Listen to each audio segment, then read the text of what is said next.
Hi guys, welcome to my YouTube channel where we are studying RBI Grade B 2026 Eco Finance GA and Management together. I know my last video was a mess. मेरा last video बहुत mess था, but मैंने कभी video नहीं बनाया था and this was the first time I was making my video. तो I think the screen is more clear today. I would try कि मैं अपना writing बहुत improve कर सकूँ and I think कि मैं जोर भी बोल रही हूँ because last time I received a comment saying कि मुझे अपनी माइक को सही करना चाहिए। आई नो मेरा माइक मैं लगा के रखी थी last time but I know मेरा वॉइस इतना कम कैसे रिकॉर्ड हुआ बट अगर आप लोगों को ऐसा प्रॉब्लम हो रहा है तो please use headphone it will help. पर इस बार मैं ऐसा नहीं करूँगी and secondly I am also doing graphic tablet पे लिखना रहता है and I am not habituated so I hope I would get. तो अब मैं और टाइम वेस्ट नहीं करूँगी। तो हम structure and functions of financial institution पढ़ रहे हैं आरबीआई ग्रेड बी 2026 के लिए। एक बार सिलेबस देख लेंगे जैसा कि हमने पिछली बार देखा था। इकोनॉमी का सिलेबस है। इकोनॉमी की वीडियो कल आएगी। ये वो आएगी आपका मेजरमेंट ऑफ ग्रोथ पे और उसके बाद क्या कहते हैं पॉवर्टी एलिवेशन पे सॉरी मेजरमेंट ऑफ ग्रोथ पे आएगी जिसमें हम नेशनल इनकम को पूरा कंप्लीट कर लेंगे, इकोनॉमिक हिस्ट्री ऑफ इंडिया को पूरा कंप्लीट कर लेंगे और opening of the Indian economy को भी समझेंगे। ठीक है, अभी हम लोग फाइनेंशियल सिस्टम करेंगे जिसमें हम structure and function of financial institution को कर रहे हैं। तो हम पार्ट वन ऑलरेडी कर चुके हैं तो उसके लिए आपको पार्ट वन का वीडियो देखना पड़ेगा जाके। और थोड़ा सा कंपोनेंट मैं इस बार भी समझा दूंगी बट आपको वहीं पे समझना पड़ेगा ज़्यादा। और बाकी का आज हम कंप्लीट करेंगे क्योंकि मैंने चाहती कि बहुत लंबा लंबा वीडियो बने एंड किसी को भी समझने में प्रॉब्लम हो। तो आज हम ये सब कंप्लीट करने वाले हैं। देखो, regional rural bank, public sector bank, private, foreign bank, payment bank and small finance bank. Also, USB is also a bank और ये clearing settlement is a different component, solvency and liquidity is a different component। फिर हम leverage ratio के बारे में पढ़ेंगे, DSIB में उसका क्या रोल है ये पढ़ेंगे। हमने पिछले बार CRR और SLR को कंप्लीट कर लिया था तो इस बार हम CRAR को कंप्लीट करने वाले हैं। ये तीनों टर्म अलग हैं, मैं एक बार इसको क्लियर आज फिर से कर दूंगी। CRAR के साथ हम रिस्क वेटेड एसेट को पढ़ेंगे और कैपिटल कंजर्वेशन बफर को पढ़ेंगे। आज हम इतना कंप्लीट करने की कोशिश करेंगे विद इन 1 घंटा। I hope we can do. और सेकेंडली पहले का थोड़ा इनिशियल वीडियोस थोड़ा लंबा इसलिए हो जाता है ना क्योंकि हम बेसिक समझ रहे हैं क्योंकि ये सब हमें पहले से कैसे पता होगा जब तक हम इसके बारे में पढ़ेंगे नहीं। बट फिर धीरे धीरे मैं 1 घंटे के वीडियो पे ले आऊँगी। वैसे मैं लास्ट वीडियो भी अराउंड 56 मिनट्स का ही था तो मैं ज़्यादा बड़े वीडियो वैसे भी नहीं बना रही। और ये सब कुछ आपको बहुत ज़्यादा लिखना नहीं है, ज़्यादा समझना है और जहाँ लिखना होगा I will tell you what to write and what to not. इससे राइटिंग थोड़ा सा मैनेज करना। तो चलो वेस्ट नहीं करते हैं टाइम, सब कुछ समझते हैं। एक बार मैं अपने माइक को वापस एडजस्ट करने की कोशिश करती हूँ because it's tough holding mic and writing at the same time.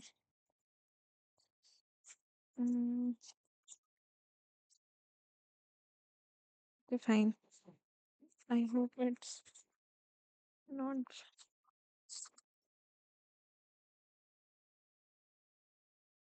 Okay fine, now मैं बोलना स्टार्ट करती हूँ। देखो, पहले तो हम लोग यहाँ पे एक बार सिलेबस जो हमने देखा है हमारा, तो सिलेबस हट गया ना, ठीक है कोई बात नहीं।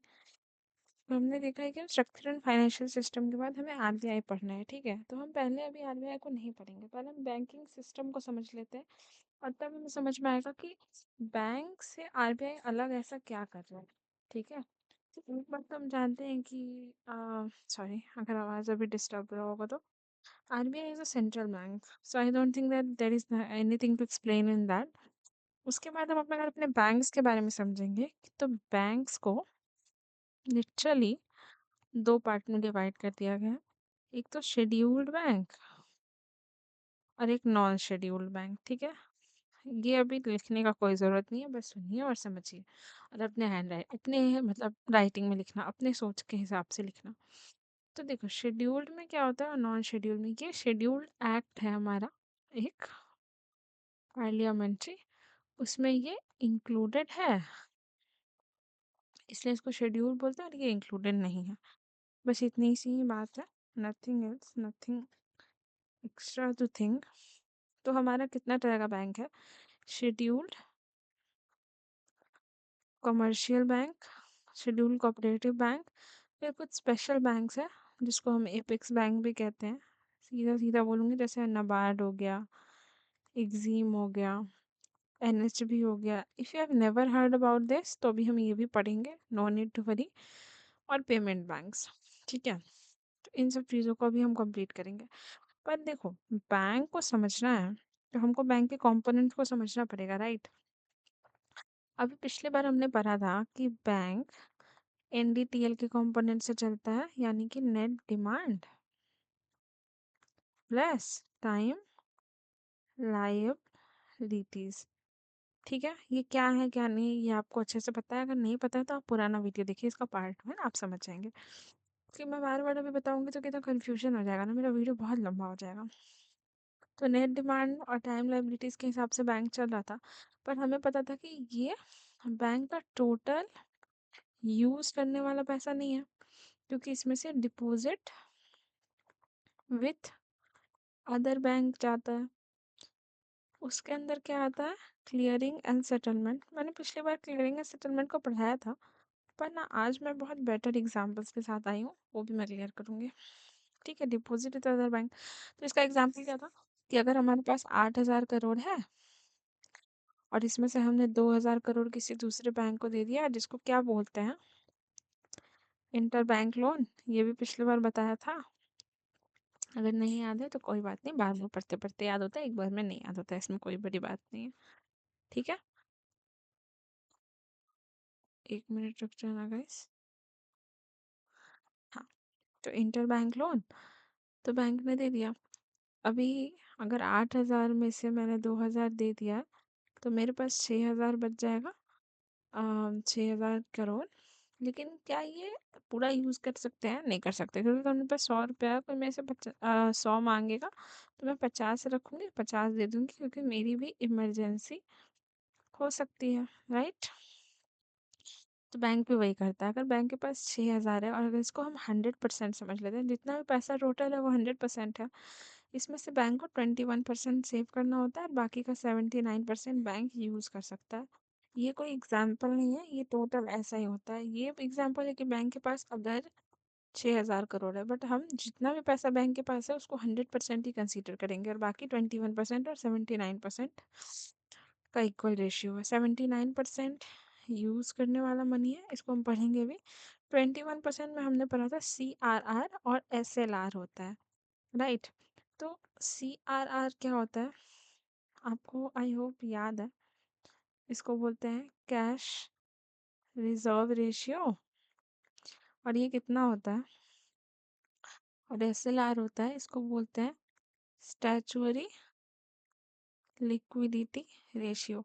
ये देखो, इतना ही पढ़ने से नहीं समझ में आएगा ये सब, ये मैं रिकैप दे रही हूँ, ठीक है। इसका बेस पुराने वीडियो में है। अगर कोई कभी देखे वीडियो, कभी मिले तो पढ़ना, तो पिछले वाले वीडियो से पढ़ना। डायरेक्ट ये खोलोगे तो नहीं समझ में आएगा। कैश रिजर्व रेशियो में कितना होता है, 3% होता है, और SLR 18% होता है। टोटल कितना हो गया, 21%। अब आपको अच्छे से पता है कि CRR में क्या आता है और SLR में क्या आता है। इसमें हमारे आते हैं लिक्विड एसेट, और इसमें आते हैं हमारे सॉरी, इसमें आते हैं हमारे नॉन लिक्विड एसेट, और SLR में आते हैं हमारे लिक्विड एसेट। याद है लिक्विड एसेट क्या होता है, नॉन लिक्विड एसेट क्या होता है, ये भी बताया हुआ है पिछले वीडियो में, तो रिपीट नहीं करूंगी, ये पुराने वीडियो में देखना पड़ेगा, बस एक बार समझाने के लिए बता दिया। यहाँ तक समझ गए हम। अब हम क्या जानते हैं कि CRR तो कैश रिजर्व रेशियो है, यानी कि ये लिक्विडिटी टर्म नहीं है। यहाँ रिजर्व है ना, कैश रिजर्व, ये किसके साथ रखा जाता है, RBI के साथ रखा जाता है। अब नहीं बताते बताते सब पता नहीं लगती हूँ। लेकिन आज हम क्या पढ़ने वाले हैं, CRAR या फिर CAR। Do not confuse CRAR या फिर CAR विथ CRR। CRR एक दूसरा टर्म है जो हम यहाँ पढ़ रहे हैं, ये रिजर्व है जो बैंक रखता है, और RBI रखता है बैंक का 3%। और CRAR और सी आर आर दूसरा, सॉरी सी ए आर दूसरा कंपोनेंट है। ये दोनों एक ही टर्म है, ठीक है, बस इनका दो नाम होता है और इसका दो मीनिंग के कॉन्टेक्स्ट में नाम होता है, बस इसीलिए हम लोग को ये पढ़ना है अभी दोनों नाम के साथ, ठीक है। आई होप कि I am making sense over here, ठीक है गाइस। एक सेकेंड रुक जाना। लेवरेज रेशियो से पहले हम सी आर ए आर को देख लेते हैं, पढ़ते हैं एक बार इसको। C R A R risk buffer है। यहाँ पे एक वर्ड समझ आया, बफर, ये क्या होता है?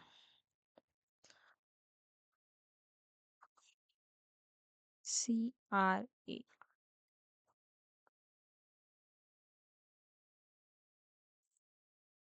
इसका मतलब हुआ कैपिटल टू रिस्क वेटेड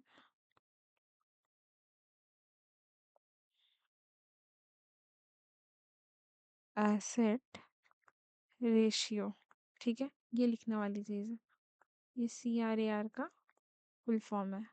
और इसी के साथ सेम वर्ड आता है सी ए आर, यानी कि कैपिटल एडिक्वेसी रेशियो। अब इसका क्या मतलब होता है, यहाँ समझते हैं। पहला बात तो वाई इट एग्जिस्ट, यहाँ बेसिक सा पढ़ना है। To ensure that the bank survive a crisis, ठीक है। अभी यहाँ समझते हैं। हमने पढ़ा कि बैंक अपने 100% का 21% रिजर्व रखता है। अब हम रिजर्व किसी चीज़ को क्यों रखते हैं? इमरजेंसी के लिए रखते हैं। ये वो सिचुएशन नहीं है जब प्रॉब्लम आ गया है, ये वो सिचुएशन है जहाँ हम एक्सपेक्ट करते हैं कि इफ अगर प्रॉब्लम आएगा तो हम उससे डील कैसे करेंगे।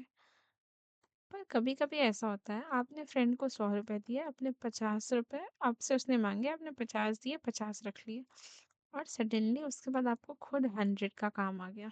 तो ये क्या है? एक शॉक है, एक क्राइसिस सिचुएशन है। वैसे ही बैंक के साथ भी होता है। बैंक अपने पास सेविंग्स तो रखता है, पर कभी कभी सेविंग्स से ज़्यादा का अगर काम आ जाए तब बैंक क्या करेगा, ठीक है। तो ये सिचुएशन कब आएगा, इसको हम समझेंगे यहाँ पे।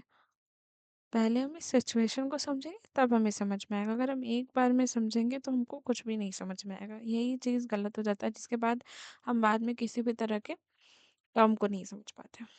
तो हम बैंक की फाइनेंशियल हेल्थ के बारे में बात करेंगे कि इमरजेंसी सिचुएशन क्या है और क्राइसिस सिचुएशन क्या है। क्यों हम लोग ये सब वर्ड बोल रहे हैं? क्योंकि एग्जाम में हम इमरजेंसी और क्राइसिस नहीं लिख के आ सकते, हमको इकोनॉमिक टर्म्स लिखने हैं जिससे मेरा आंसर सॉलिड बनेगा, राइट। इसके लिए ये सब हम पढ़ रहे हैं। अब मान लो कि आज आप मार्केट गए, ठीक है, मार्केट गए और आपको आपने 100 रुपए की चीज़ खरीदी, 50 रुपए की चीज़ खरीदी, 200 रुपए की चीज़ खरीदी। एक आपको 100 रुपए का चीज़ और पसंद आ गया, पर जब आपने अपना पर्स चेक किया तो आपके पास इतने ही पैसे थे और ये खरीदने के पैसे नहीं है। तो इसका ये मतलब तो नहीं हो गया कि आप बैंकरप्ट हो गए। इसका ये मतलब हुआ कि आज आप ये नहीं खरीद पाओगे तो या तो आप किसी से ले लोगे, और या फिर आप बोलोगे कि चलो कोई बात नहीं कल ले लेंगे। तो ये सिचुएशन नंबर 1 हुआ। अब सिचुएशन 2 है कि आप बैंकरप्ट हो गए, टोटल बैंक से पैसा खत्म, घर भी चला गया, और अब आपके पास कुछ भी नहीं बचा है। Back to our solvency refers to a bank's ability to meet all of its long-term debt and obligation and continue operating into the future. Bankrupt situation. Solvency उस टर्म को कहते हैं जब तक बैंक अपने लॉन्ग टर्म डेब्ट को handle कर सकता है। ये आपको नहीं लिखना है यहाँ से, ये अगर आप बाद में जाओ तो लिख सकते हो, ठीक है, ये समझा रही हूँ मैं। और ताकि ये फ्यूचर में ऑपरेट ऑपरेट करे। हम जॉब क्यों करते हैं? क्योंकि हमको आज तो खाना खाना है, पर हमको कल भी खाना है, परसों भी खाना है, और बाकी के नीड्स को भी पूरा करना है। ठीक है? तो बस ये, क्योंकि हम फ्यूचर का सोच रहे हैं, इसलिए हम सॉल्वेंसी के बारे में करेंगे, जहाँ पे लॉन्ग टर्म की बात चल रही है। It is about the overall balance sheet health, whether the total value of its asset exceeds its total liabilities. Assets, liabilities. Asset है बैंक्स के प्रॉफिट्स। प्रॉफिट कहाँ से आएगा ये भी बता रखा है। बैंक को जब इंटरेस्ट मिलता है एक, तो तब बैंक का अपना मैनेजमेंट से बैंक कितना बचा पा रहा है, वो स्टॉक से जितना अर्न हो रहा है उसको बोलते हैं प्रॉफिट। बाकी इसका टर्म्स आगे पढ़ेंगे। लाइबिलिटी, अगर कोई बैड लोन है, अभी बैड लोन क्या होता है? बैड लोन मतलब आपने किसी को 100 रुपया दिया, उसने आपको रिटर्न ही नहीं किया, तो अब क्या है, वो 100 रुपया किसका लाइबिलिटी बन गया? आपका। तो उसी तरह बैंक ने किसी को लोन दिया, उसने बैंक को रिटर्न ही नहीं किया, तो अभी तो बैंक का प्रॉब्लम बन गया वो। तो इसी को हम बोलते हैं लाइबिलिटी। वापस coming to the term assets and liabilities. तो जब एसेट से ज़्यादा लाइबिलिटी होगा, यानी कि बैंक अपनी फ्यूचर नीड्स को मीट कर पा रहा है, यानी कि सॉल्वेंसी आपका नेट वर्थ चेक करता है कि आप कितने रिलेवेंट हो फ्यूचर में। आई होप कि ये बहुत इजी लैंग्वेज में मैं बता रही हूँ, तो कोई ऐसा हार्ड नहीं लग रहा होगा। Again, solvency refers to a bank ability to meet all of its long term debts। डेब्ट क्या है? बैंक ने मार्केट से जो पैसा उठा रखा है वो, and obligations, and continue operating in the future.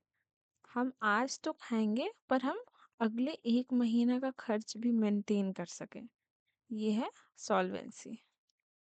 ठीक है? एक सेकेंड, अभी क्या है, ये पार्ट हम थोड़ा देर बाद पढ़ेंगे, क्योंकि हम, आपको भी पता है कि हम लाइन बाय लाइन नहीं पढ़ रहे, हम समझ समझ के पढ़ रहे हैं। Now, liquidity is a bank's ability to meet its immediate short-term cash needs as they become due. It's about having enough cash or asset that can quickly turn into cash without losing much value. कल जब हमने liquid and non liquid assets के बारे में पढ़ा था, तो हमने इसके बारे में क्या पढ़ा था? नॉन लिक्विड हो गया जैसे लैंड, बिल्डिंग, जिसको कैश में कन्वर्ट करना मुश्किल है। क्यों? एक डील करनी पड़ेगी। मान लो बिल्डिंग खराब है, तो उसमें अपने से कुछ कॉस्ट लगाना पड़ेगा। लैंड है तो उसके लिए पोटेंशियल बायर ढूंढना पड़ेगा। तो ये एक टफ जॉब है। पर लिक्विड एसेट क्या है?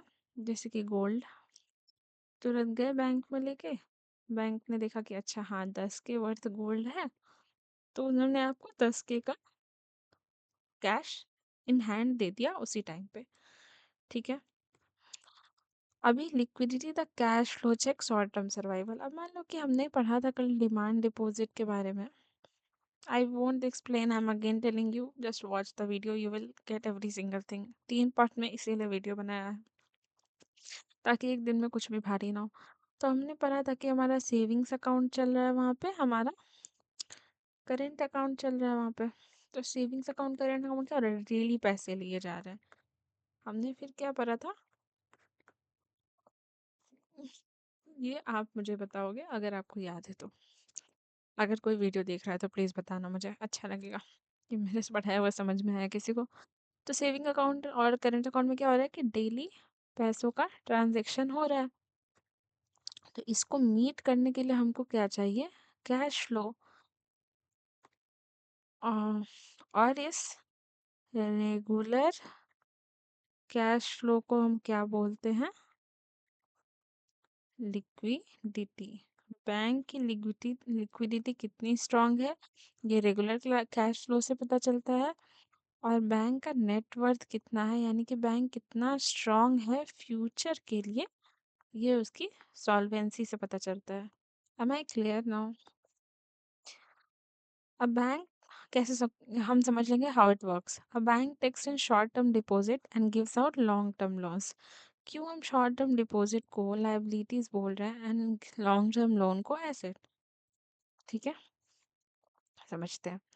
शॉर्ट टर्म डिपॉजिट जो है वो एक लाइबिलिटी इसलिए है क्योंकि लाइबिलिटी इसलिए है क्योंकि उसको तुरंत कभी भी उसका डिमांड हो सकता है। नेट डिमांड अभी हमने पढ़ा, तो किसी भी टाइम सेविंग्स अकाउंट या फिर करंट अकाउंट से उसका डिमांड होगा और बैंक को रेडी रहना पड़ेगा लिक्विडिटी के साथ कि हाँ, मेरे बैंक में इतना पैसा अवेलेबल है ताकि हम अपने डिपॉजिटर को पैसे दे सके, क्योंकि ये बैंक का ड्यूटी है, ऑप्शनल नहीं है।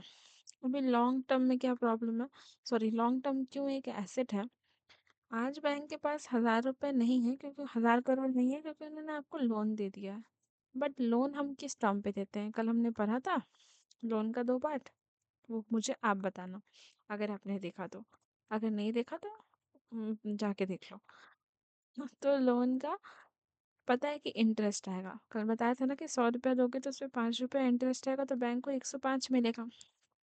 ऐसे मैं ये अभी फिर से क्लियरिंग सेटलमेंट में समझाऊंगी, बट ये समझ लिया अभी कि क्यों लॉन्ग टर्म लोन एसेट है, क्योंकि इस पे इंटरेस्ट आएगा, और शॉर्ट टर्म लाइबिलिटी इसलिए क्योंकि डिमांड है, किसी भी समय पूरी करनी पड़ेगी।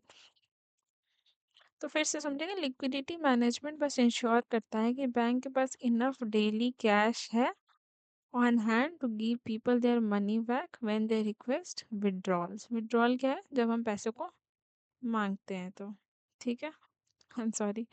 Now liquidity risk is the danger of not having enough cash to pay daily bills or handle a bank run when everyone wants their money back at once. Now simply understand कि अगर मेरी purse में आज पैसे नहीं है और आज मैं ये सामान नहीं खरीद पा रही, तो क्या ये एक बहुत बड़ा प्रॉब्लम है? नहीं। आई कैन बाय इट 1 घंटे बाद, I can buy it 1 day बाद, आई कैन, राइट। बट अगर सॉल्वेंसी क्राइसिस हो जाए,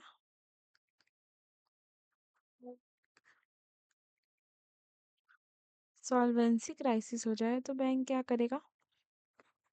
मुझे डीएनडी पे डालना चाहिए था। I am cooked. तो सॉल्वेंसी क्राइसिस हो जाएगा तो क्या होगा? आप खरीद ही नहीं सकते वो सामान, क्यों आप अफोर्ड ही नहीं कर सकते?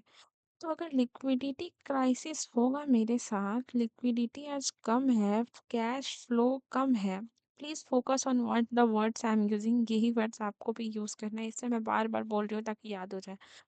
लिक्विडिटी अगर कम है, कैश फ्लो अगर कम है, तो ओ शिट, अगर कैश फ्लो कम है, what do I do? Cash flow अगर कम है, oh my God I got distracted. तो आरबीआई लिक्विडिटी को इंजेक्ट करेगा, इंजेक्ट करेगा, राइट। इंजेक्ट का मतलब होता है कि पैसों का फ्लो, आरबीआई कुछ पैसे देगा, लोन दे दे या हम दूसरे बैंक से ले लें, कुछ भी करेगा, राइट। लेकिन अगर सॉल्वेंसी क्राइसिस हो जाए कि बैंक बंद होने पे आ गया है, तब कोई क्या करेगा? बस इसी चीज को हम समझेंगे अभी through.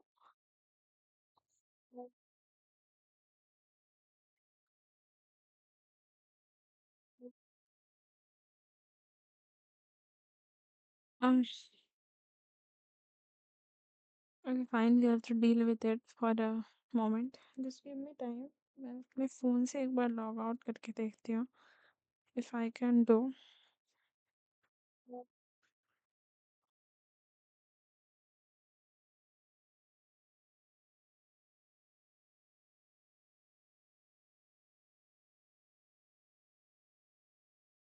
My friend is getting angry because her brother said something.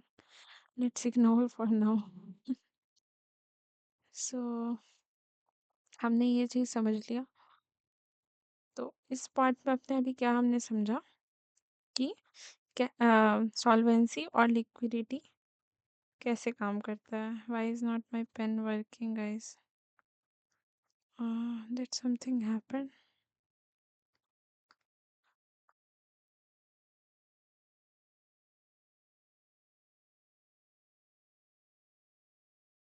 Okay.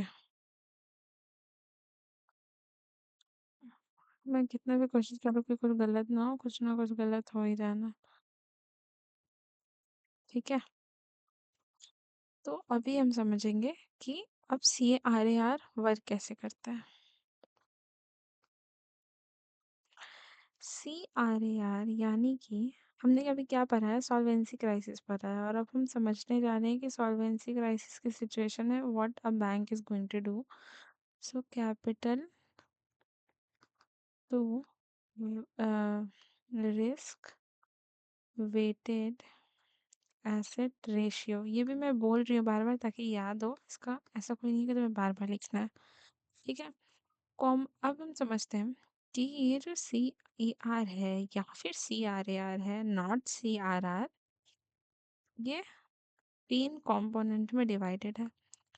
Tyre 1, additional tier 1, ये अभी नहीं लिखना है, ठीक है, डोंट हर बनाना नहीं। एंड ये है tier 2, tier 1 additional tier 1 tier 2। देखो टायर 1 देखते हैं, the core. Okay, this is the core. It is the highest quality capital. What is quality capital, यानी कि सबसे ज्यादा वैल्यू है इसकी। इसमें it consist of money that the bank actually owns and never has to pay back. ठीक है, ये आपको लिखना है, इसलिए मैं इसको क्लियर कर दी हूँ जल्दी से। It consist of the money that the bank actually own, और उसको कभी पे बैक नहीं करना पड़ता है। पे बैक हमें कैसा मनी को करना पड़ता है गाइस, तो हमने लोन में लिया है, जो एक डिपॉजिट है, पर ये बैंक का पैसा है, इसको बैंक को नहीं देना है। तो अब हम समझेंगे कि क्यों डिपॉजिट बैंक का पैसा नहीं है।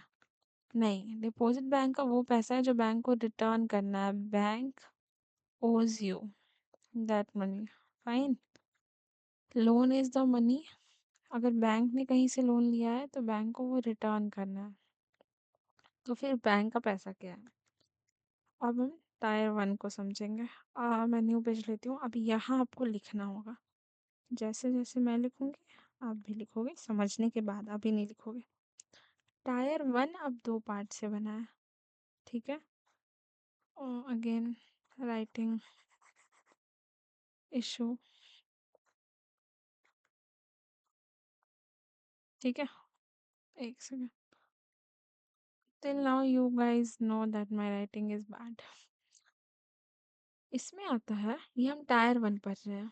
अभी हमने यहाँ पे क्या पढ़ा है, CAR में 3 पार्ट है जिसमें एक टायर 1 है, और अब हम पढ़ रहे हैं कि टायर 1 में 2 पार्ट है। सबसे पहला इक्विटी, दूसरा डिस्क्लोज्ड रिजर्व्स। इक्विटी एक्सटर्नल है, क्यों है ये अभी समझते हैं। डिस्क्लोज्ड रिजर्व इंटरनल है। टायर 1 को हम कहते हैं गोइंग कंसर्न, यानी कि अभी बैंक इस कंडीशन में है कि दे कैन सेव देमसेल्फ। ठीक है। Paid up equity shares, money from the share holders and retain earnings. ठीक है, ये मैं यहाँ पे समझा रही हूँ। कहाँ गया। इक्विटी किस चीज को कहते हैं, बैंक के अपने शेयर्स हैं। शेयर्स क्या होते हैं कि बैंक लिस्टेड कंपनी है, ठीक है। अब इसमें कोई पैसा लगाएगा तभी तो बैंक चलेगा।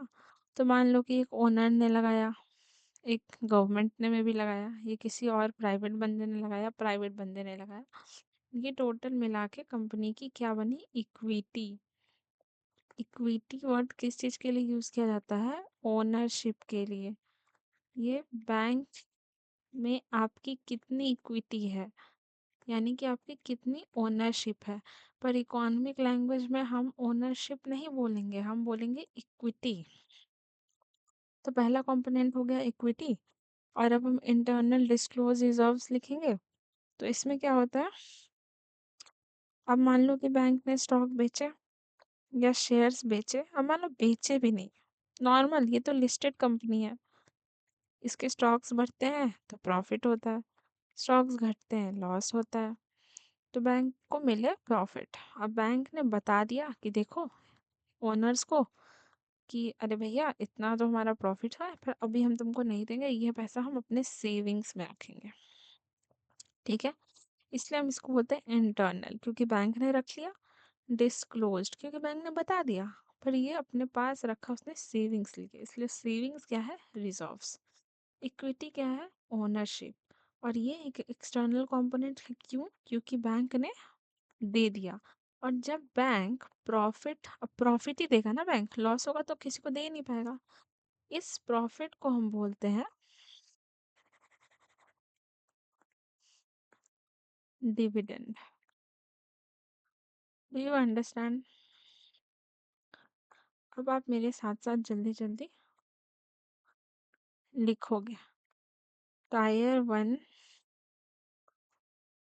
कैपिटल ऑफ CAR, जिसको हम बोलते हैं, यहाँ पे भी लिखा है CT1। ठीक है, एक सेकेंड, कहाँ गया, CET1। ये क्या है, कोर है ये पैसे। ठीक है, समझ गए? इसमें हमने क्या पढ़ा, इसमें हमने एग्जैक्टली दो पार्ट पढ़ा। पहला पार्ट हमने पढ़ा इक्विटी का,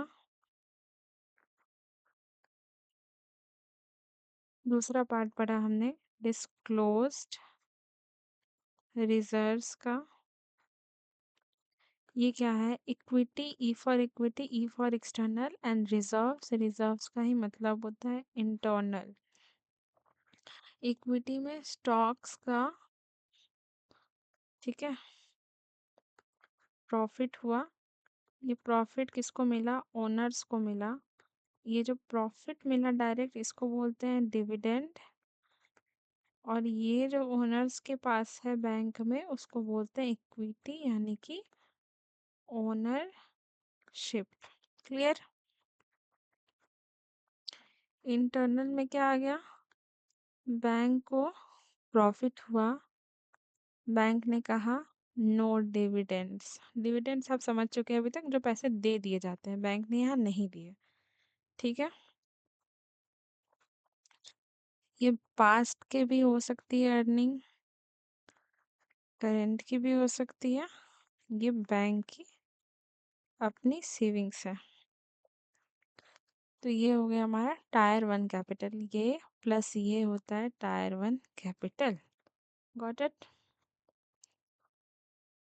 नाउ वी विल पहले अंडरस्टैंड टायर टू, और फिर हम एडिशनल टायर को समझेंगे। तो बिफोर, तो पहले हम देख लेंगे कि टायर टू में हमारा है क्या, तभी तो समझ में आएगा। अभी टायर वन में हमने पढ़ा कि tier one is supply code, और टायर टू क्या है, supplementary, second line of defence. Mummy ने 100 रुपए दिए हॉस्टल में खर्च करने के लिए। मैंने सोचा कि चलो 50 में खर्च करूँगी, 20 में और कहीं खर्च करूँगी, पर ये जो 30 है, ये मैं बाद में खर्च करूँगी।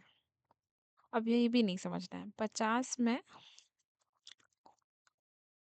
खर्च कर सकती हूँ, 20 में रखती हूँ, तो ये मेरा डेंजर जोन नहीं है। ये आराम से मैं खर्च कर भी सकती हूँ, नहीं भी कर सकती हूँ, ये एक चॉइस है। पर ये 30 मेरी सेविंग्स है, ये बहुत ख़राब सिचुएशन आएगा तब मैं यूज़ करूँगी। ठीक है, ये आपने थिंक किया, ये बेसिक है, ये सब लिख मत लेना, ये टाइम का वेस्ट होगा, समझना है। हम लोग बेसिक डेवलप कर रहे हैं। It is less reliable because it is eventually has to be paid back or has a limited life. Paid back क्या होता है, लोन होता है, डेप्ट होता है। ठीक है,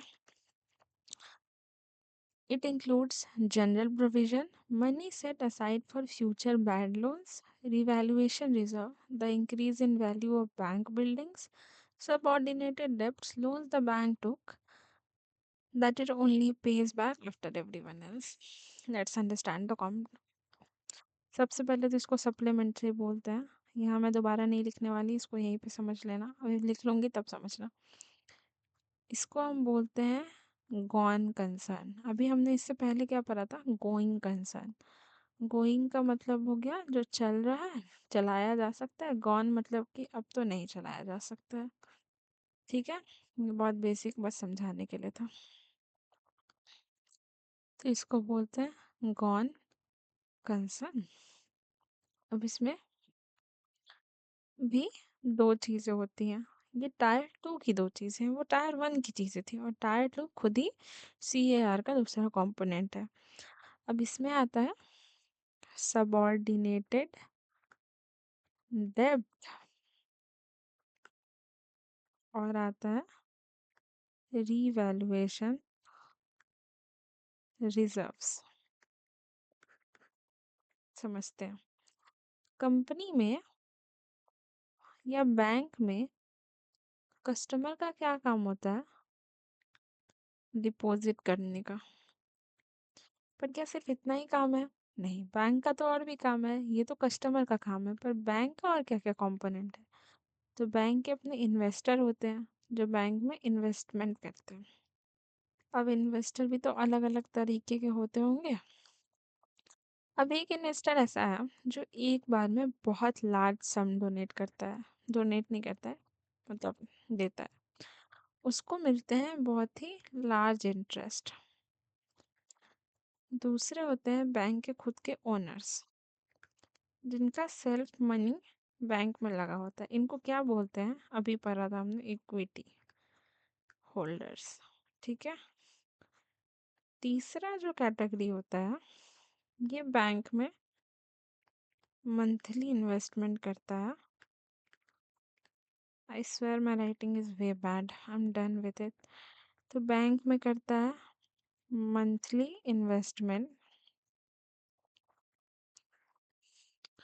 अभी ये मंथली इन्वेस्टमेंट में क्या होता है कि ठीक है, मैं हर महीने बैंक में 200 करोड़ डाल रही हूँ। इतना बड़ा नहीं अमाउंट होता है, मैं बस एग्जांपल दे रही हूँ। तो बैंक मुझे इस पे हर महीने 1 करोड़ दे रहा है, या मैंने एक बार में कोई अच्छा खासा सम दिया हुआ है, तो मुझे हर महीने उस पर इंटरेस्ट आते रहता है, तो मेरा प्रॉफिट हो रहा है।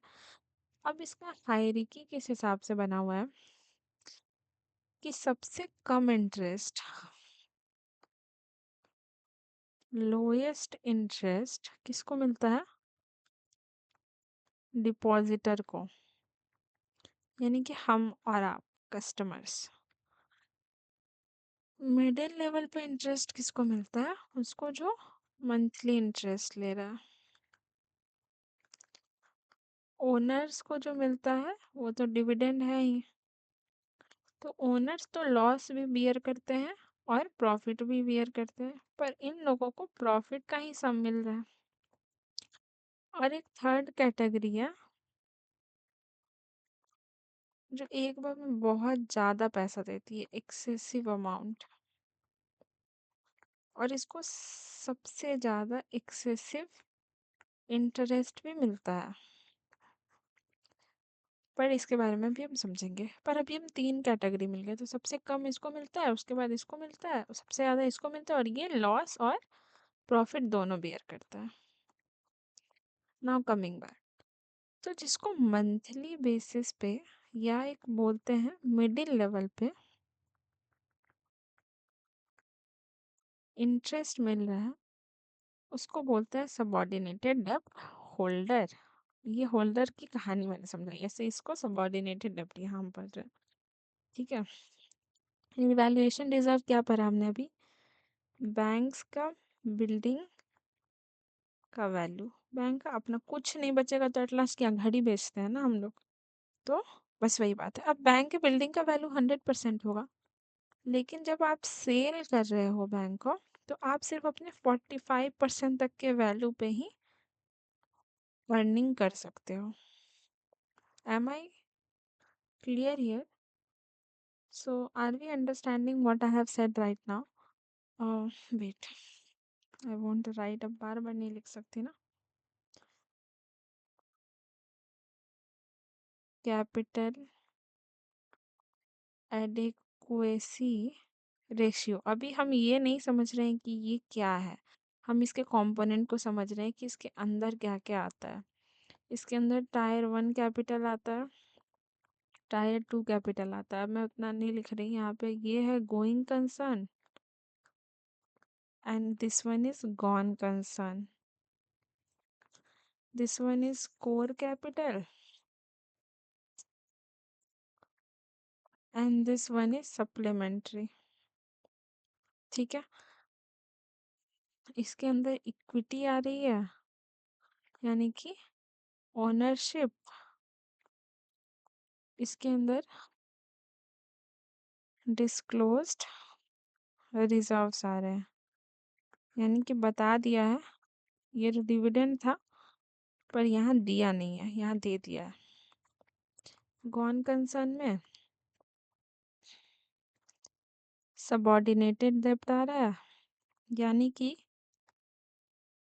ये रिस्क में है कि हाँ पैसा मिलेगा, लेकिन अच्छा ये बात अभी नहीं समझाया मैंने, इसको समझा रही हूँ फिर से। और यहाँ है रीवैल्यूएशन रिजर्व, जो कि 100% नहीं मिलता है, 100% से 55% नहीं मिलता है, बस 45% ही मिलता है, यानी कि बिल्डिंग की वैल्यू। तो जब मान लो कि बैंक, अभी हम ये सब कुछ किस क्राइसिस के लिए पढ़ रहे थे, सॉल्वेंसी क्राइसिस के लिए पढ़ रहे थे। तो अभी मान लो बैंक में अगर सॉल्वेंसी क्राइसिस हुई तो बैंक क्या करेगा, डिपॉजिटर को तो इसको पैसे देने ही है, को पे करेगा, क्योंकि हमने बैंक में इन्वेस्ट नहीं किया है, हमने बैंक को सेफ समझ के उसके अंदर पैसे डाले हैं, तो बैंक हमको हमारे पैसे ओ करता है। ठीक है, तो सबसे पहले ये डिपॉजिटर को पैसे पे करेगा। ये पैसे पे कहाँ से करेगा, टायर वन कैपिटल से, जिसमें इक्विटी है और रीवैल्यूएशन रिजर्व्स है। तो इक्विटी में जो ओनर्स के पैसे होंगे उससे नॉर्मल कस्टमर्स को पे करेगा, और बैंक ने अपनी जो सेविंग कर रखी है उससे बैंक पैसे पे करेगा। अब इसके बाद क्या होता है, यहाँ तक भी बैंक गोइंग कंसर्न में, अगर इतना देने से बैंक का काम चल जाए और डिपॉजिटर्स का काम निकल जाए तो फिर बैंक अभी भी सेफ है, धीरे धीरे ट्रैक पे आ जाएगा। पर अब क्या होता है, इससे भी ज़्यादा बैंक को पैसे देने पड़ गए, तो वैसे सिचुएशन में बैंक क्या करेगा, एडिशनल टायर वन कैपिटल का यूज़ करेगा, जो भी हमने पढ़ा है, जिसको बोलते हैं हाइब्रिड कॉन्टेजेंट कन्वर्टेबल बॉन्ड्स। तो एडिशनल टायर वन को यूज़ करेगा, तो सीक्वेंस क्या है, टायर वन, फिर एडिशनल टायर वन, और फिर टायर टू, इसलिए tier two is the gone concern, कि इसके बाद बैंक का जो बचा कुचा है बैंक सब दे रहा है। क्योंकि देखो बैंक तो यहाँ पे सबऑर्डिनेटेड डेब्ट यूज़ कर रहा है, सबऑर्डिनेटेड डेब्ट तो खुद उसके इन्वेस्टर्स का पैसा है, और ये भी उसको डिपॉजिटर को देने के लिए पे करना पड़ रहा है, ये तो फिर क्या होगा, ये तो लॉस है। तो एडिशनल टायर वन का मतलब हुआ कि मान लो कि एक, मैंने बताया था एंटिटी है या प्राइवेट ओनर है, इसने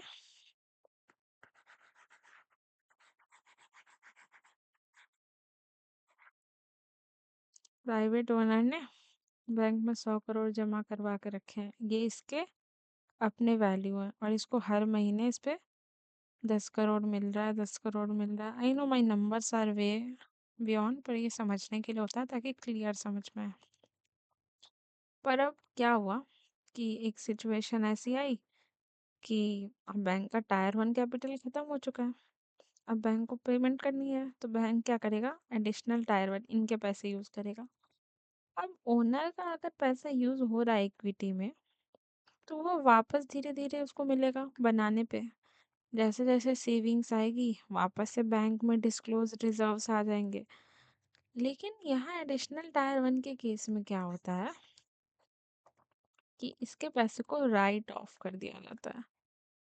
राइट ऑफ का सीन है कि हमने आपको, जब तक आपके पैसे थे, हम आपको एक्सेस इंटरेस्ट दे रहे थे, क्योंकि आपके पैसे हमारे लिए एक सेविंग थे।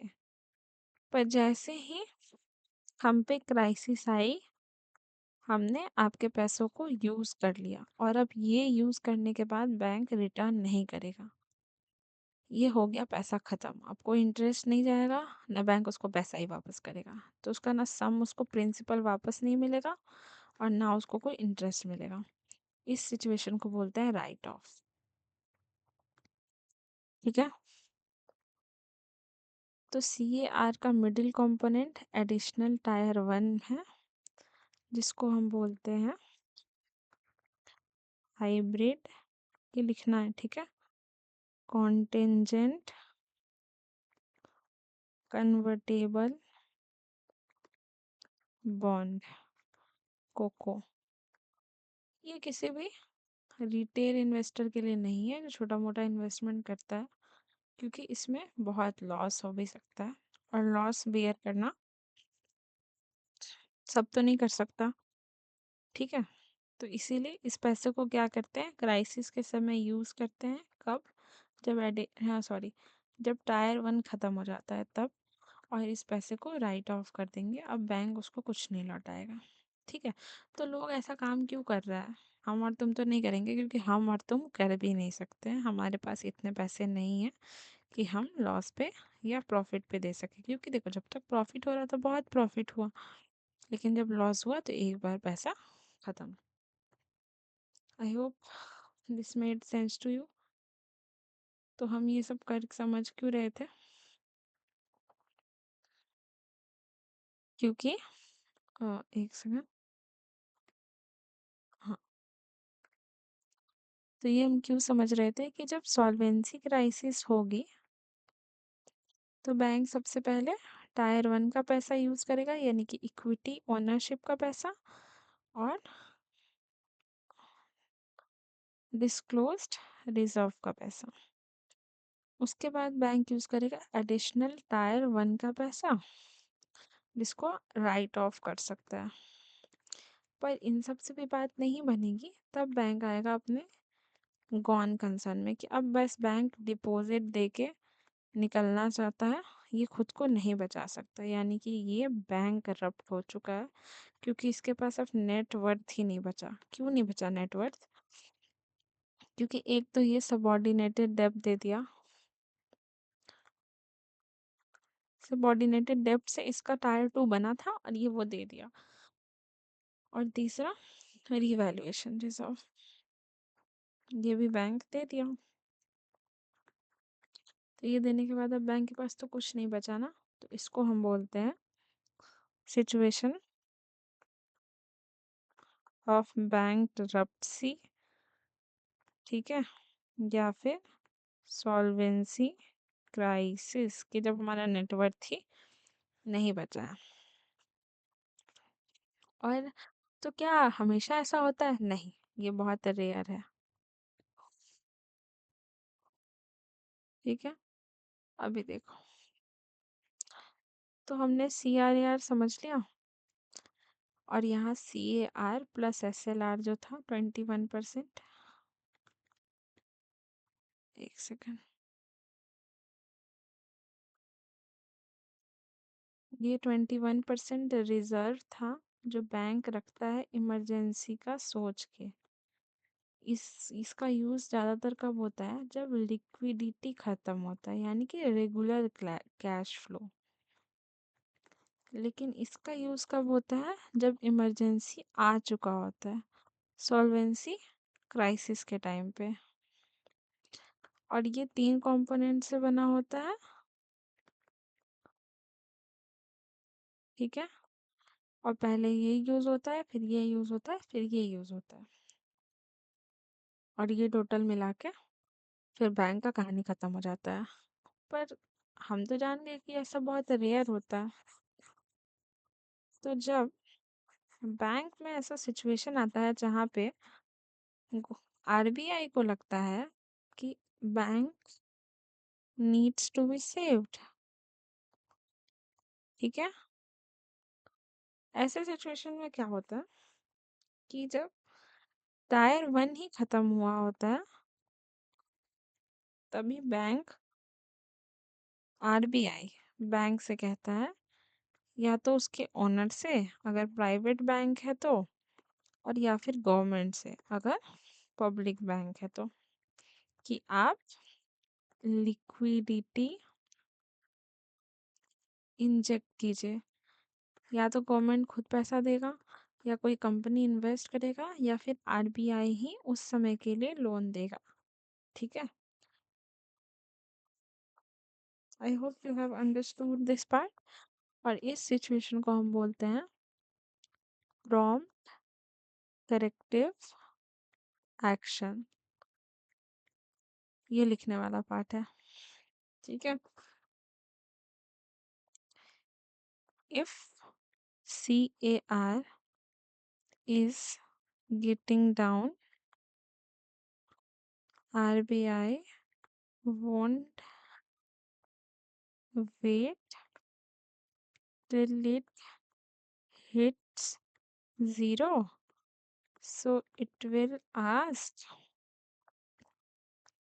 Government of India or banks to inject liquidity। इस सिचुएशन को बोलते हैं prompt corrective action, ठीक है। आई होप अगर आपको ये लिखना है तो आप इसको लिख सकते हो। आ, इसके बाद अब हम समझते हैं वापस से। एडिशनल टायर 1 को बोलते हैं AT1, पहला को बोल रहे थे CT1, और इसको बोल दूसरे वाले को CT2, ठीक है।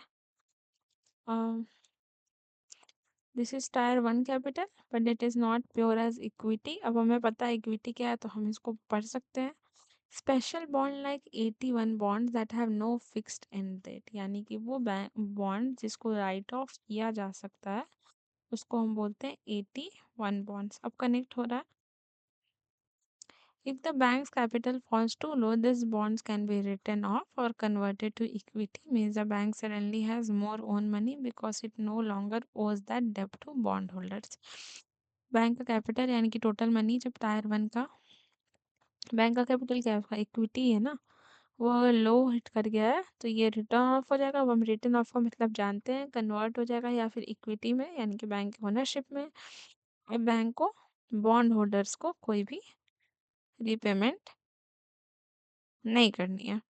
तो CT1 plus AT1 is equal to total tier 1 capital, और टोटल टायर 1 7% रहना चाहिए।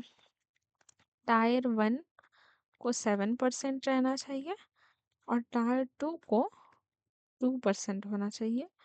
ये दोनों मिला के 9% हमारा CAR या फिर CAR रहना चाहिए। अब ये एक छोटा सा चीज़ लगा होगा जब हम समझ गए होंगे तो अब हर बैंक के लिए 9% है नहीं, मोस्ट ऑफ द बैंक के लिए 9% है, लेकिन जिस बैंक में रिस्क ज़्यादा है उसके लिए दूसरा कंपोनेंट है। तो अब रिस्क क्या है, क्यों है ये रिस्क, और हम ये CRAR 9% क्यों रख रहे हैं, और ये कैसे डिसाइड होता है। ये सारा क्वेश्चन तो आपके दिमाग में आना ही चाहिए। तो अब हम इस चीज़ को भी आंसर करेंगे। रिस्क वेटेड एसेट यानी कि RWA। हमने अभी CRAR का क्या वर्ड फुल फॉर्म पढ़ा था, capital to risk weighted asset ratio, यही रिस्क वेटेड एसेट है। अब हमने समझा था कि एसेट वो चीज़ें हैं जो प्रॉफिट देती हैं, लेकिन क्या इस चीज़ का इंश्योरिटी है। बैड लोन्स क्या था, जो अचानक से आता है शॉक। तो हो सकता है हमने किसी को एसेट बनाने के लिए लोन दिया हो पर वो लोन को रीपे ही ना करे। इसके जो चांसेस होते हैं इसको हम बोलते हैं रिस्क वेटेड एसेट, कि एक लोन कितना रिस्की हो सकता है ये हम कैसे डिसाइड करेंगे, ठीक है। It is used to determine the minimum amount of capital a bank must hold. The RBI assigns a risk weight to every type of asset a bank owns, ठीक है। Every asset on the bank's balance sheet, example cash, home loans, personal loans, corporate bonds, is categorized based on credit risk, market risk, and operational risk. Risk percentage is assigned to each category. Safer assets have lower weights, while riskier assets have higher weights. अब समझते हैं। RBI decide करता है कि किस चीज़ का कितना risk होगा। ये चीज़ें क्या हैं? जैसे कि home loans, cash, personal loans, corporate bonds, credit cards, ये सब लोन्स है ना।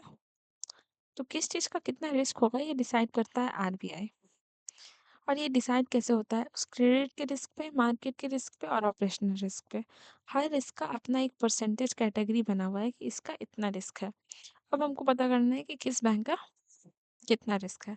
और उससे पहले देखते हैं, अगर दो बैंक के पास 100 रुपीज़ है, बैंक ए, बैंक बी, इसके पास भी 100, इसके पास भी 100। एक बैंक बोला कि ठीक है, हम तो अपने पास आरबीआई को दे देते हैं पैसा, तो यानी कि पैसा सेफ है, आरबीआई आपके पैसे को कुछ नहीं करेगा। दूसरे बैंक ने कहा कि नहीं, हम तो स्टार्टअप में लगाएंगे। अब एक बात ये है कि स्टार्टअप में लगाना एक एसेट हो सकता है, अगर रीपेमेंट स्टार्टअप कर देगा टाइम से। अगर नहीं किया तो ये एक रिस्क है। तो इस रिस्क का जो वैल्यू है, बस इसी को हम बोलते हैं रिस्क वेटेड एसेट, यानी कि उसका अपना रिस्क कितना है। आई होप कि ये बहुत बड़ा टर्म नहीं लग रहा है।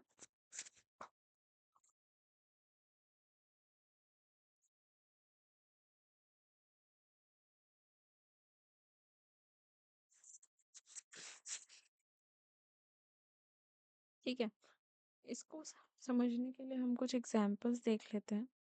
आई नो ये थोड़ा सा कॉम्प्लिकेटेड लग रहा होगा, पर अगर आप एक दो बार इस वीडियो को पढ़ोगे, देखोगे या समझोगे तो समझ में आ जाएगा। एक बार में लिटरली कोई भी चीज़ इतना इजीली नहीं समझ में आता है। मुझे भी टाइम लगा था समझने में। ठीक है, इसलिए मैं आज इसको थोड़ा इजी करके समझा रही हूँ, क्योंकि ये ऐसा वीडियो कहीं यूट्यूब पे देखना बहुत टफ है यार, मुझे तो मिला ही नहीं। अभी देखो, समझते हैं। Lending the 1000 to the government. मेरे पास 1 लाख है, मैंने उसको गवर्नमेंट को दे दिया। ठीक है, गवर्नमेंट यानी कि जीसेक बॉन्ड।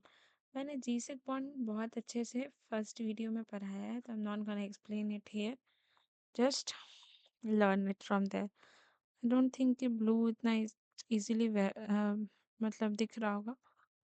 अगर दिख रहा था तो मुझे बताना, मैं अलग अलग कलर यूज़ करूँगी अगली बार से।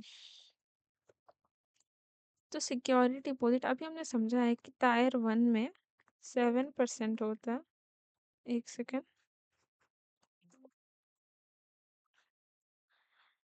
एंड टायर 2 में 2% होता है। एटलीस्ट ये बेसिक्स हैं, डिसाइडेड बाय आरबीआई। ठीक है, आरबीआई ने डिसाइड किया। तो this bank the bank can lend this money for free, it doesn't have to lock away any of its own capital as a backup. अब ये पैसा बिल्कुल सेफ है। पर अब मैंने होम लोन के लिए अपने 1 लाख को दे दिया, सेम 1 लाख अब होम लोन के लिए है। ठीक है, तो अब ये क्या है, 50% सेफ है, 50% नहीं भी सेफ है। तो 1 लाख को हमने 50% से इंटू किया तो हमारा 50,000 निकला इसका रिस्क वेट। ठीक है, 50,000 ये रिस्की है, 50,000 ये रिस्की नहीं है। तो बैंक को क्या करना है, 9% ऑफ 50,000 अपने पास सेविंग करके रखना है, ताकि वो 1 लाख का लोन दे सके। तो बैंक को अपने पैसे का 4500 रखना है। अब मेरे दिमाग में एक क्वेश्चन तो ज़रूर आया था कि 1 लाख के लोन के लिए हम 4500 रख के क्या ही कर लेंगे। पर ये एक नॉर्म है, एक रूल है, ऐसे ही रखना होता है। इसीलिए बैंक इसी हिसाब से रखवाता है पैसों को। इसका कोई दूसरा लॉजिक नहीं है। मे बी इससे कुछ और टर्म्स अटैच हो सकते हैं, पर हम उसको अगर एक बार में समझेंगे तो नहीं समझ में आएगा। ठीक है,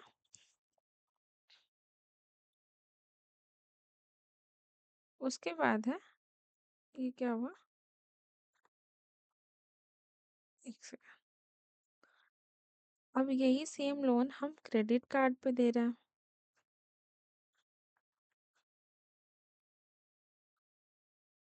what is happening guys, can't use my,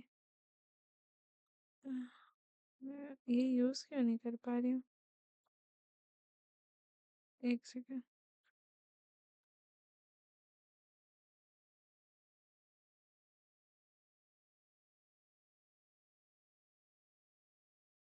I don't know what is happening, but मैं समझा रही हूँ फिर भी।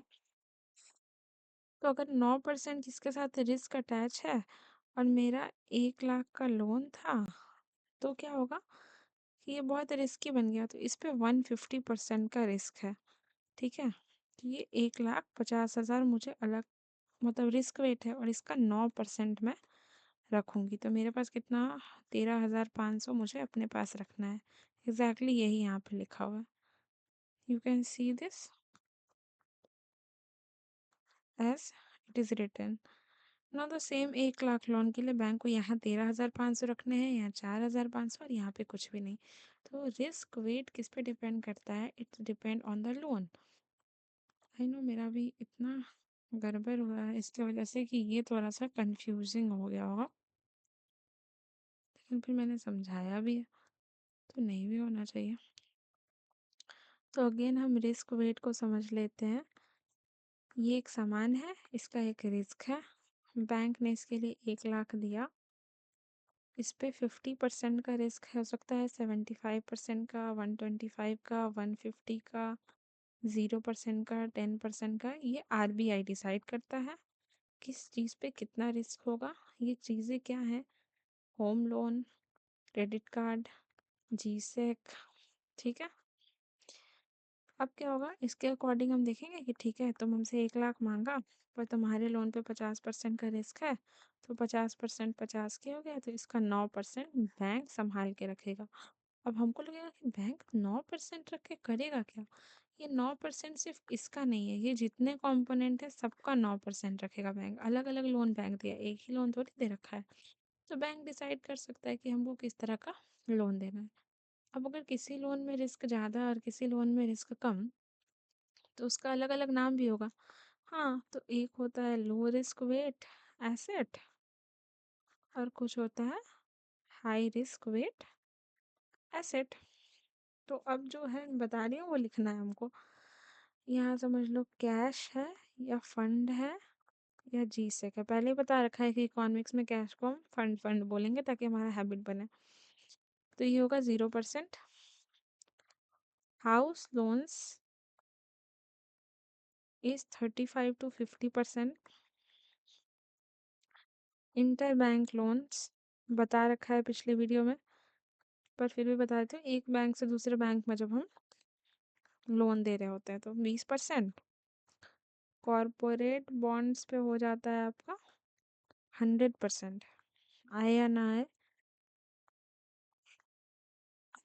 Unsecured collateral loan, collateral loan, unsecured loan सब बता रखा है कल, तो वो वीडियो देखनी पड़ेगी। इस पे 125% है, I think already the video is longer. And credit card, इस पे 150 है। अब ये रेट्स कैसे डिसाइड होते हैं, अब मान लो हाउस लोन है तो इस पे ये बिना कोलेट्रल के तो मिला नहीं होगा, इसीलिए तो इस पे 50% ही रिस्क है।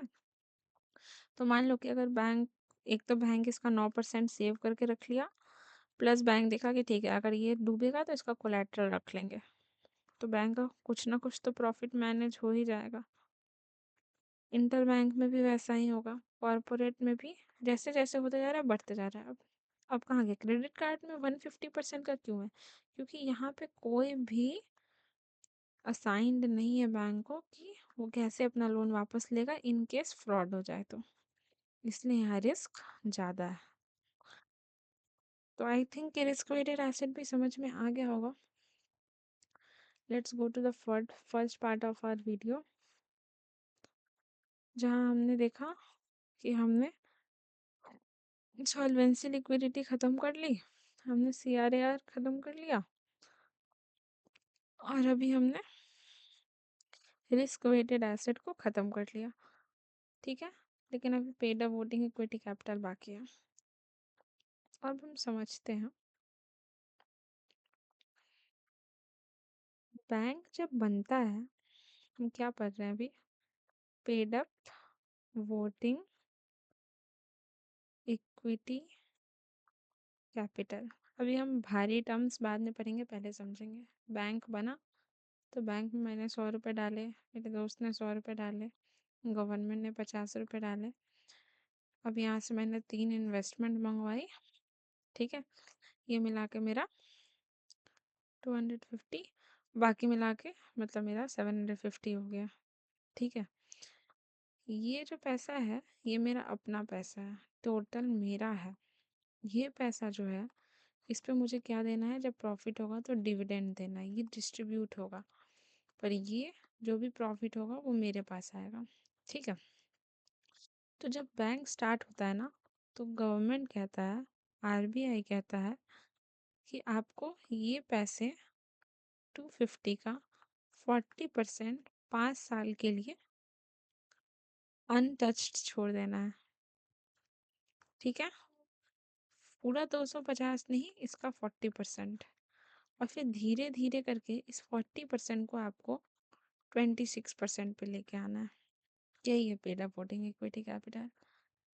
मेरे पास 250 है ओनर का, सिर्फ ओनर का, यानी कि इक्विटी मनी। इसलिए हम टर्म बाय टर्म पढ़ रहे हैं ताकि हमको बाद में टर्म समझ में तो आए।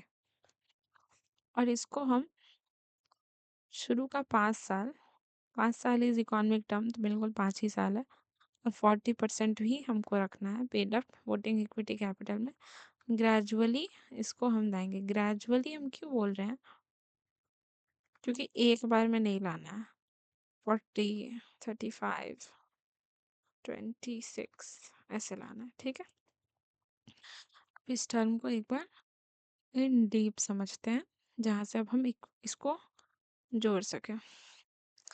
Paid up voting capital, equity capital, refers to the actual money a bank has received from its shareholder in exchange for shares that carry the right to vote on company decision.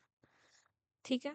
क्या बताया था मैंने? जो owner, share holder, इनके original पैसे हैं, ये जो बैंक को मिले हैं, इसको बोलते हैं हम paid up voting equity capital. In CRAR Tier 1, we discussed paid up voting equity is the core of common equity. यानी कि अभी जो हमने टोटल इक्विटी पढ़ा CRAR के टायर 1 में, उसका एक कंपोनेंट है paid up voting equity capital. It is considered the highest quality capital. ये भी हम जानते हैं, हमने भी पढ़ा कि एडिशनल टायर 1 जो है वो टायर 1 जितना प्योर नहीं है। If the bank makes a huge loss, this is the first money use to cover it. ये भी हमने पढ़ा कि जब बैंक जैसे ही लॉस में जाता है तो टायर 1 का पहले पैसा यूज होता है। क्यों? क्योंकि सबसे पहले ओनर ने पैसा लगाया, तो लॉस और प्रॉफिट दोनों ओनर ही सबसे ज्यादा बेयर करता है। Are you getting it? और पूरा कनेक्ट हो रहा है dot? The bank does not have to pay interest on it. Equity पे क्यों बैंक को इंटरेस्ट देना पड़ेगा? ये तो सब कुछ घूम फिर के डिविडेंड विविडेंड देने के बाद जो मेरे पास पैसा आया, इस पे हम थोड़ी किसी को इंटरेस्ट देंगे। It only pays dividend if it makes a profit and chooses to do so. Got it? The money that must remain untouched during that lock-in period is the paid-up voting equity capital invested by the bank founders. और यहाँ हम नया word सीख लिया, bank के founder को क्या बोलते हैं? प्रमोटर। तो अगर आप कभी भी कोई करेंट अफेयर्स का आर्टिकल पढ़ रहे हो तो आपको प्रमोटर वर्ड से घबराना नहीं है, बैंक के ओनर्स को बन रहा है, ठीक है? और करंट अफेयर्स से मुझे याद आया कि मैं 8 तारीख को 1 तारीख से लेकर 7 तारीख तक का करंट अफेयर्स पूरा पूरा डाल दूंगी आपको। I am making it on a daily basis, so you will get it. अभी देखो क्या बोलते हैं, it is paid up the founders have already deposit the real cash into the banks account. Paid up का मतलब टूट गया, कि बैंक के ओनर ने ये पैसे डाल के ही तो बैंक बनाया। Its equity. It represents actual ownership, not a loan that needs to be repaid. It is a bank core safety net tier 1. I don't think that I even need to explain this. It's voting. By owning those shares, the founders retain control and accountability for the bank initial direction during its crucial first year. तो हमने paid up का मतलब समझा कि bank तो पैसे डाल चुका है, मतलब ओनर ने डाल दिए हैं बैंक में पैसे। फिर हमने देखा इक्विटी। इक्विटी मतलब ये पैसे डालने के बाद ओनर की ओनरशिप हो गई, इक्विटी हो गई। और वोटिंग, तो अब क्या होगा कि बैंक में मेरा वोट है, मेरा कंट्रोल है, जितना मेरा इक्विटी उतना मेरा पार्टनरशिप। अगर हम 10% बैंक में दिए हैं तो मेरा 10% पार्टनरशिप है ना भैया।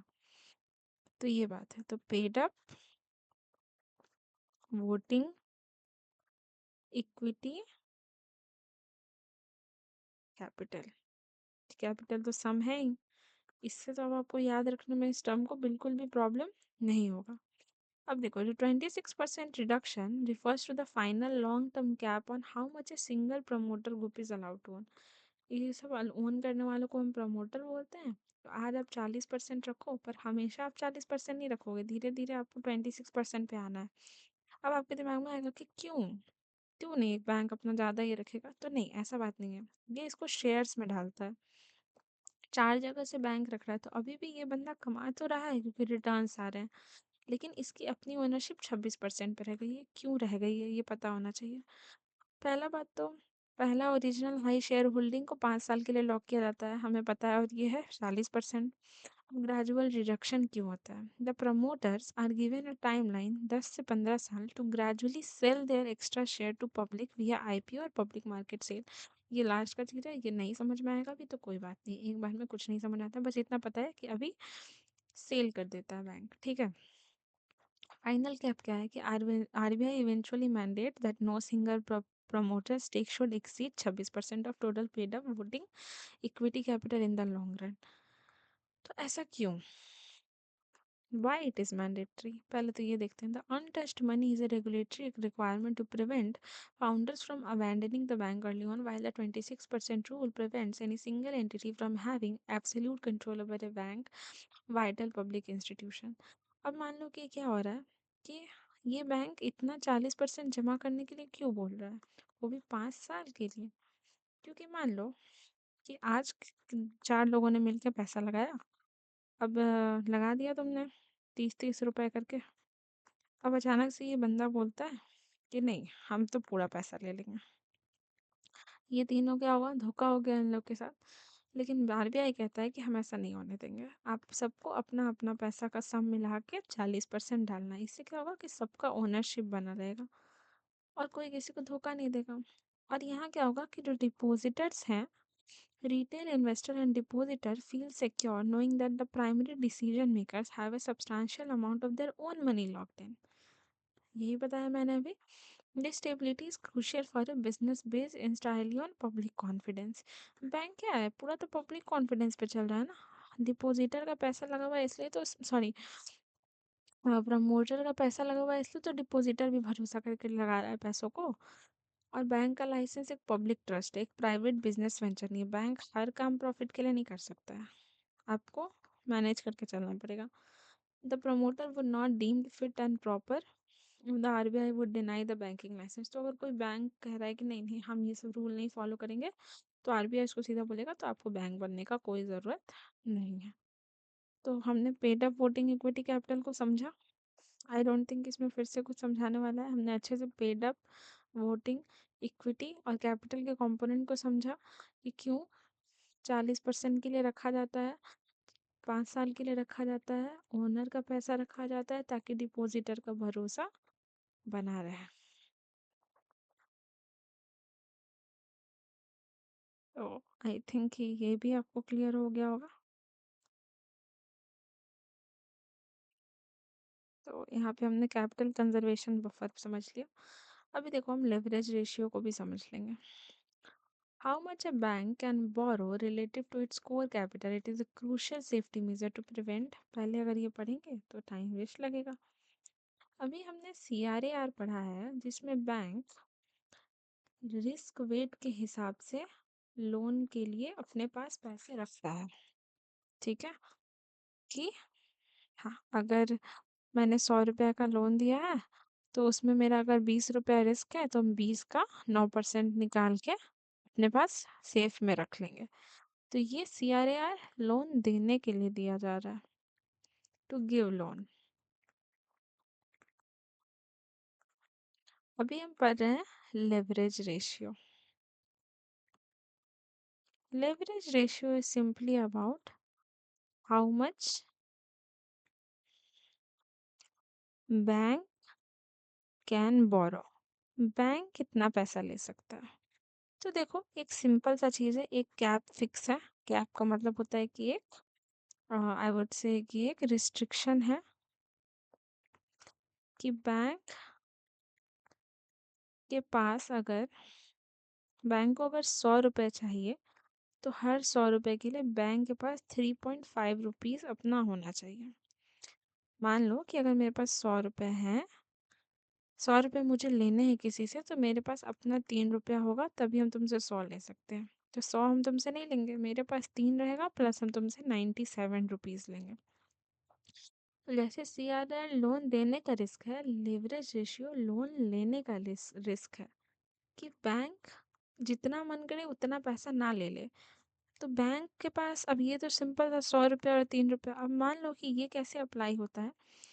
बैंक के पास 50,000 रुपए हैं, तो बैंक को अगर 50,000 चाहिए, तो बैंक के पास पहले तो उसका 3.5 खुद होना चाहिए, तब बैंक ले सकता है। ये इंटू का साइन नहीं है, मैं बता रही हूँ बस। ठीक है, तुमको जितने पैसे चाहिए उसका तुम्हारे पास 3.5% होना चाहिए, तभी तुम ले सकते हो। ठीक है, I hope it make sense now.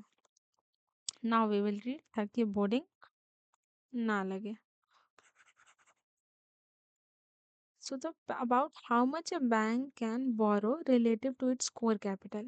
core capital यानी कि यहाँ हर 100 रुपए के लिए बैंक सिर्फ 3.5 ले सकता है।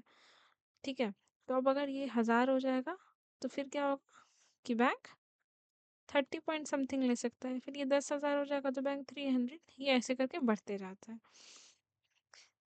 कोर कैपिटल, यहाँ पे हम 100 रुपए के हिसाब से 3.5 बैंक का कोर कैपिटल बोलेंगे। तो बैंक इसमें जितना प्लस करके आएगा उतना बोरो कर सकता है। It answers the question how much debt does the bank have compared to the total money it actually owns। इससे हमको पता चल जाएगा कि बैंक के पास जितना पैसा है उसका तो 3.5 जो परसेंट है वही बैंक का ओरिजिनल कैपिटल है, बाकी बैंक का बोरोइंग है जो बैंक को वापस करना है। समझ गए हम लोग। Higher leverage ratio means the bank has less डेब्ट। अगर मान लो कि मेरा लेवरेज रेशियो ज़्यादा है, तो यानी कि मेरे पास लेस डेब्ट है, तभी तो मेरे पास पैसा ज़्यादा है। एंड अगर, तो ये बहुत स्टेबल है, तो ये जल्दी फेल नहीं करेगा। For every 100 rupees that the bank hold, it must have a minimum of 3.5 of it own core capital, यानी कि टायर 1 अगेन इक्विटी। ठीक है, तो इक्विटी में जो पैसा है उसका 3.50 जितना होगा उस पे ही आप लोन ले सकते हो। तो हम यहाँ क्या समझे, एक सेकेंड। लोन देने के लिए हमको 9% का रिस्क बेसिक रखना है, एंड लोन लेने के लिए हमको 3.5% हर 100 रुपया पे रखना है। दिस इज अ बेसिक, ये आपके एग्जाम में ऐसे नहीं आने वाला है, ये आप समझ रहे हो कि बस लेवरेज रेशियो अगर बैंक में आ गया है तो अच्छा, ये बैंक इतना परसेंट पे लोन ले सकता है। हर बैंक के लिए डिफर भी करता है, तो ये हमें यहाँ से समझ में आ जाएगा। तो I hope leverage ratio is now clear to you and you are not confuse between CRAR, CAR, SLR और लेवरेज रेशियो। तो ये मैं एक बार इस आपके लिए वापस से क्लियर कर दूंगी। CRR और SLR 21% कॉम्पोनेंट है बैंक के रिजर्व का, जो बैंक लिक्विडिटी इंश्योर करने के लिए यूज़ करता है। ये लिक्विडिटी वगैरह टर्म अब आप समझ चुके हैं, यानी कि डेली कैश फ्लो। CAR या CRAR जो कि एक ही चीज़ है, ये लोन देने के लिए होता है। क्यों? रिस्क वेट के हिसाब से। और अब हमने हर चीज़ पे कितना रिस्क है वो भी पढ़ लिया है। और यहाँ पे तीसरा कंपोनेंट आया लेवरेज रेशियो, कि बैंक लोन देता है पर बैंक मार्केट से लोन लेता भी तो है। तो बैंक अगर अपने मर्जी से जितना मन करेगा लोन ले लेगा और बाद में देने के लिए उसके पास अपना पैसा ही नहीं रहेगा, तो फिर डिपॉजिटर खतरे में आ जाएगा। और RBI कहता है कि हमें डिपॉजिटर को लॉस में नहीं देना है। क्यों? क्योंकि वो लोग इन्वेस्ट नहीं कर रहा है, वो सेफ समझ के बैंक को रख रहा है, तो बैंक उसको ओ करता है। तो आई थिंक ये तीनों चीज़ क्लियर हो गई हैं। अगर ये तीनों चीज़ क्लियर हो गई हैं, तो अब हम क्लियरिंग एंड सेटलमेंट एक बार समझ लें, क्योंकि अगर वो समझ लेंगे तो अब हमें कोई भी बैंक को पढ़ने में दिक्कत नहीं होगा। आई होप कि ये सब बहुत कॉम्प्लिकेटेड नहीं था। सी क्लियरिंग एंड सेटलमेंट के बारे में पहले तो एक चीज़ समझते हैं। ये बैंक ए है, ये बैंक बी है। एक हम बैंक लेवल पे बात करेंगे, एक हम कस्टमर लेवल पे बात करेंगे। तो आपके बैंक एसबीआई है मान लो, मेरा बैंक केनरा है मान लो। अब आपने एसबीआई से मेरे पे 1000 भेजा और केनरा में 1000 आएगा, ठीक है। तो दो स्टेजेस में चीज़ होता है। पहला तो नंबर्स में दिख जाता है कि पैसा इधर से उधर आ गया, तो आप यूपीआई में यूज़ कर पा रहे हो, ठीक है। लेकिन फिर होता है बैंक के बेसिस पे बात। बैंक ए बोलता है कि देखो, मैंने तुम्हें, मेरे अकाउंट से तुम्हारे अकाउंट में 1000 गया है। अब ऐसा बहुत 1000 आता है, 1 करोड़ हो गया आते आते आते आते। और अब बैंक ए के पास 1000 है, ये अभी नंबर्स में है, ये सेटल नहीं हुआ है कैश में। कैश में सेटल करता है बैंक अपने में, ठीक है। Clearing is the initial process of exchanging payment information. 1000 गए, 1000 सॉरी 1000 आए, अभी रियल में नहीं गए, पैसे नहीं गए, अभी इंफॉर्मेशन गया है। मेरे मोबाइल में मैसेज आया कि 1000 चला गया, तुम्हारे मोबाइल में मैसेज आया कि 1000 चला गया, ऐसे ही सबके मोबाइल में आएगा। Now settlement is the final phase where the actual transfer of money happens between the bank's account held with the RBI. This makes the payment final and irreversible. ठीक है। तो क्या समझा हमने यहाँ पे कि पहले तो होगा, एक सेकेंड रुक जाओ।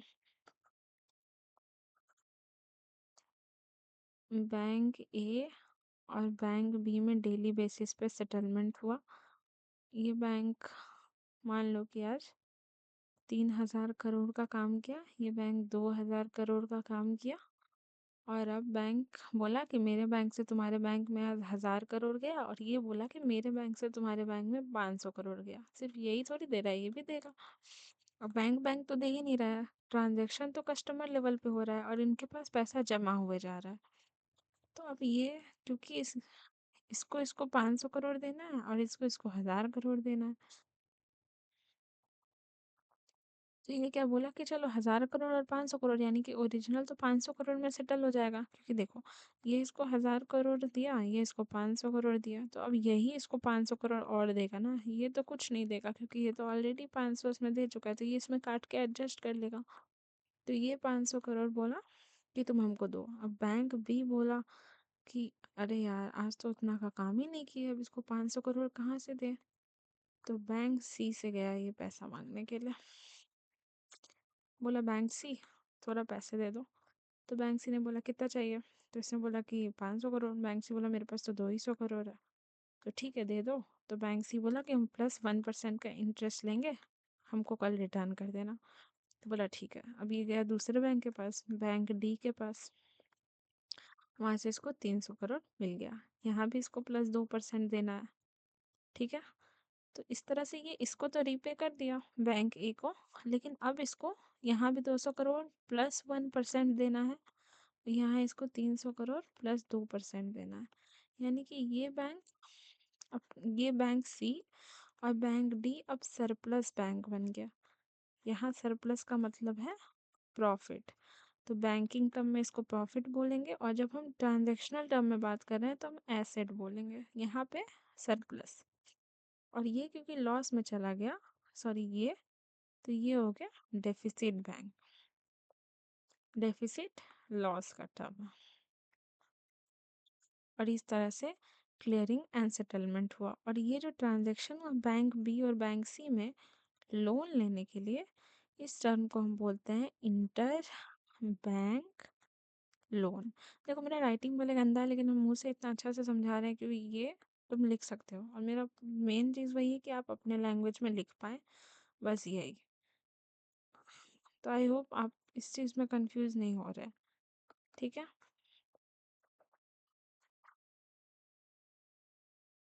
तो इस तरीके से हमने अब हमारे सारे टर्म्स को क्लियर कर लिया है। क्लियरिंग इंसिडेंट आई थिंक ये वीडियो मैं यहीं पे छोड़ दे रही हूँ, क्योंकि ये बहुत बड़ा हो चुका है मेरे को लगता है वीडियो। और अभी regional, rural, public sector, private, foreign, payment, small finance, मैं अभी साथ में इसका भी वीडियो डाल दूंगी और ये बहुत सिंपल हो जाएगा अब, क्योंकि आपने ये सारे कंपोनेंट्स को ख़त्म कर लिया है। तो आई विल सजेस्ट कि आप वीडियो 1 देखो, फिर आप वीडियो 2 देखो जो अभी डालेंगे, और फिर आप इस बैंक्स के बारे में समझो। और लास्ट में हम ट्रांजैक्शन के बारे में बात करेंगे कि बैंक के टारगेट्स कैसे सेट होते हैं और बैंक उनको रीपे कैसे करते हैं। बस इतना ही है, and then your structural and financial institution will be finished. I promise कि ये बहुत शॉर्ट वीडियो आएगी, और इसमें ही मैं होगा तो थर्ड वीडियो का कंपोनेंट ऐड कर दूंगी, ताकि ताकि वीडियो ज़्यादा लेंदी ना बने। तो thank you, and if it helps you please comment. और जो मैंने वीडियो में पूछा है बीच बीच में क्वेश्चंस, उसको आंसर करना, क्योंकि आपका अपना कॉन्फिडेंस बढ़ेगा, ठीक है? और अपने राइटिंग में और अपने लैंग्वेज में लिखने का कोशिश करना। Thank you.